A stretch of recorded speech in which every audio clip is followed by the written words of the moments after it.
La route nationale Kankan-Kissidougou, qui s'étend sur une distance de 194 km, est devenue de nos jours un véritable calvaire pour les transporteurs et les habitants des localités environnantes. Ici, la traversée relève d'un véritable parcours de combattants, comme le témoignent ces transporteurs qui tirent le diable par la queue avant d'arriver à destination. Ça fait des années, on ne voit aucune entreprise pour le bitumage de cette route. Sauf des fois, ils viennent mettre des cailloux dans les trous. Sinon, ils font rien ici comme travaux.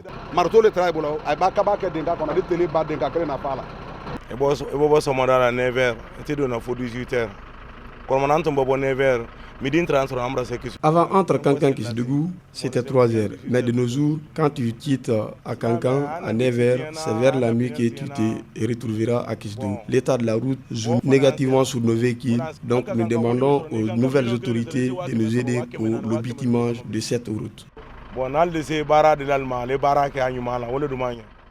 Ce passager qui vient de parcourir 2500 km en moins de 48 heures entre Bamako et Cotonou avant de se retrouver sur cette route Kankan-Kissidougou se souvient encore de l'état de la route dans les années 85. Le calvaire total pour les passagers. Moi, là où je suis, pour faire 2500 km, on a quitté Cotonou le mardi. Mercredi nuit pour 24 heures, même pas 48 heures, on était déjà arrivé à Bamako. J'ai laissé la route là en 85, ce n'était pas comme ça, j'étais jeune. Quand j'ai quitté moto à 8 heures, avant 10 heures, j'étais à Kankan. À midi, je viens régler toutes mes affaires, je faisais le transport à l'époque. À midi, je suis déjà à Kissidougou. J'ai fait mon enfance à Kissidougou ici. Mais voilà, aujourd'hui, on me dit que c'est toute une journée pour Kankan, Kissidougou pour 194 km. Je n'ai jamais vu une route d'emprunt comme ça dans n'importe quel... C'est-à-dire on ne peut pas, on est désolé. Vraiment ce qui est là, c'est déplorable.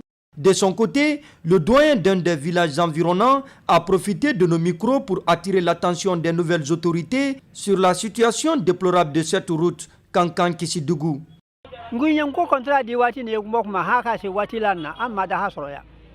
Depuis le démarrage des travaux de cette route par l'entreprise Ebomaf jusqu'aujourd'hui, rien n'a été fait ici comme bon travail.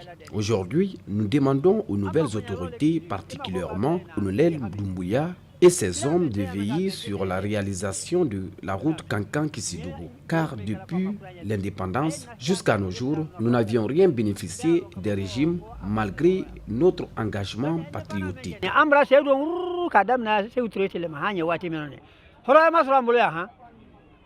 Ce constat fait sur le terrain pourra désormais compromettre les 80% de réalisation des travaux avancés par le patron de l'entreprise Ebomaf en charge de l'exécution de cette route lors de sa récente sortie médiatique dans la capitale burkinabé.